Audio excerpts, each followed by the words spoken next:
இன்னைக்கு நம்ம வீடியோவில் சப்பாத்தி, இட்லி, தோசை, இடியாப்பம் எல்லாத்துக்கும் மேட்ச் ஆகக்கூடிய சூப்பரான சைட் டிஷ் ஒன்று பார்க்க போகிறோம். தக்காளி குருமா. இது செய்கிறதுக்காக தக்காளி 4 பெரிய தக்காளியாக எடுத்து வச்சுருக்கேன்.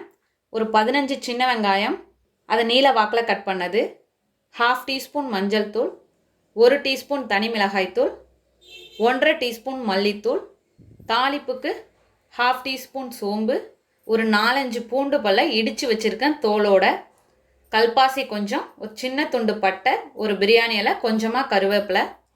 தேங்காய் பேஸ்ட் ரெடி பண்ணுறதுக்கு ஒரு 1/2 கப் தேங்காய் எடுத்திருக்கேன், 1/2 டீஸ்பூன் சோம்பு, ஒரு சின்ன துண்டு பட்டை, 2 கிராம்பு, 2 ஏலக்காய், 2 பச்சை மிளகாய், உப்பு தேவையான அளவு, எண்ணெய் தேவையான அளவு. இப்போ எப்படி செய்யலான்னு பார்க்கலாம். இப்போது தேங்காய் பேஸ்ட் ரெடி பண்ணுறதுக்கு இது எல்லாத்தையுமே சேர்த்து பேஸ்ட்டாக அரைச்சி எடுத்துகிட்டு வந்துடலாம். இப்போது ஒரு மிக்ஸி ஜாரில் இது எல்லாத்தையும் மாற்றி அரைச்சி எடுத்துகிட்டு வந்துடலாம்.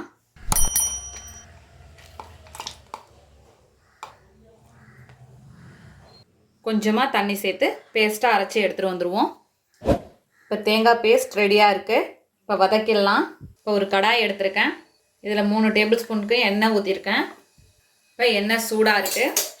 இதில் ஒரு துண்டு பட்டை, பிரியாணி இலை, கல்பாசி, பொரிஞ்சதும் இடித்து வச்சுருக்க பூண்டு, கருவேப்பிலை. இந்த பூண்டை வந்து தோலோடு சேர்த்தாதான் டேஸ்ட் நல்லாயிருக்கும்.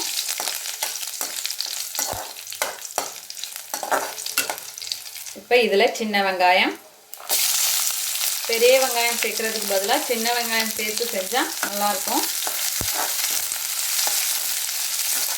இல்லாத பட்சத்தில் நீங்கள் வந்து பெரிய வெங்காயமே யூஸ் பண்ணிக்கோங்க. இப்போ 1 டீஸ்பூன் உப்பு சேர்க்குறேன்.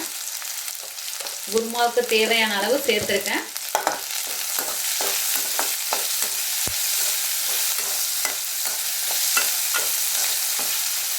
இப்போ வெங்காயம் பாதி அளவு வதங்கிடுச்சு.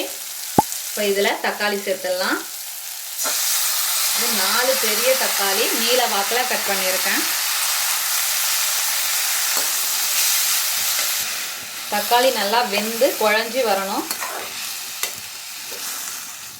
இப்போ மூடி போட்டுடலாம்.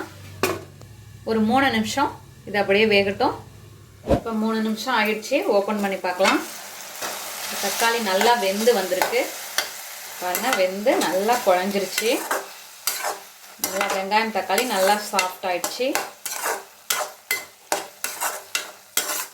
இப்போ இந்த ஸ்டேஜில் மசாலாலாம் சேர்த்துடலாம். இதில் மஞ்சள் தூள், மிளகாய்த்தூள், மல்லித்தூள்,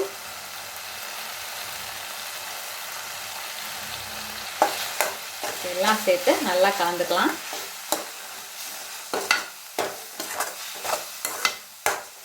அப்படி உங்களுக்காக தனித்தனியாக மிளகாய்த்தூள் மல்லித்தூள் இல்லைன்னா நீங்கள் வீட்டில் அரைக்கக்கூடிய குழம்பு தூளை சேர்த்துக்கலாம். இப்போது நான் இதில் 1 கிளாஸ் தண்ணி சேர்க்குறேன்.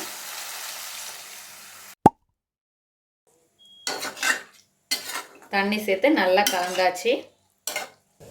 இப்போது இதை மூடி வச்சு ஒரு 5 to 7 மினிட்ஸ் கொதிக்கட்டும். அந்த மிளகாய் தூளோட பச்சை ஸ்மெல்லாம் போகணும், வேகட்டும். 5 மினிட்ஸ் ஆகிடுச்சு.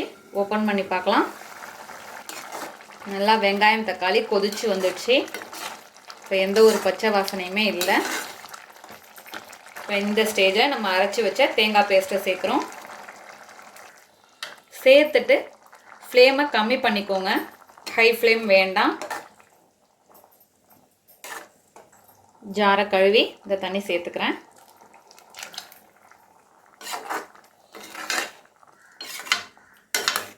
இன்னும் கொஞ்சம் தண்ணியாக வேணும்னா இன்னும் கொஞ்சம் தண்ணி சேர்த்துக்கலாம். இந்த ஸ்டேஜில் உப்பு செக் பண்ணிக்கோங்க. இப்போ உப்பு கரெக்டாக இருக்குது. இப்படி பத்தலைன்னா கொஞ்சம் சேர்த்துக்கோங்க. இப்போ இதையும் மூடி போட்டு ஒரு 5 மினிட்ஸ் கொதிக்கட்டும். ஃப்ளேமை கம்மி பண்ணி வச்சுக்கோங்க, லோ ஃப்ளேம்லேயே இருக்கட்டும். ஓப்பன் பண்ணி காட்டுறேன். 5 மினிட்ஸ் ஆகிட்டு இப்போது நல்லா எண்ணெய் பிரிஞ்சு கொதிச்சு வந்துடுச்சு. இந்த ஸ்டேஜில் கொஞ்சமாக கொத்தமல்லி தழை சேர்த்துட்டு கலந்துக்க வேண்டியதுதான். இது இட்லி, தோசை, சப்பாத்தி, இடியாப்பம் எல்லாத்துக்குமே சூப்பரான மேட்சாக இருக்கும். அவ்வளோதான், நம்மளோட அருமையான அற்புதமான தக்காளி குருமா தயாராகிடுச்சு. ட்ரை பண்ணி பார்த்துட்டு எப்படி வந்துச்சுன்னு கமெண்ட்டில் சொல்லுங்கள். தேங்க்யூ.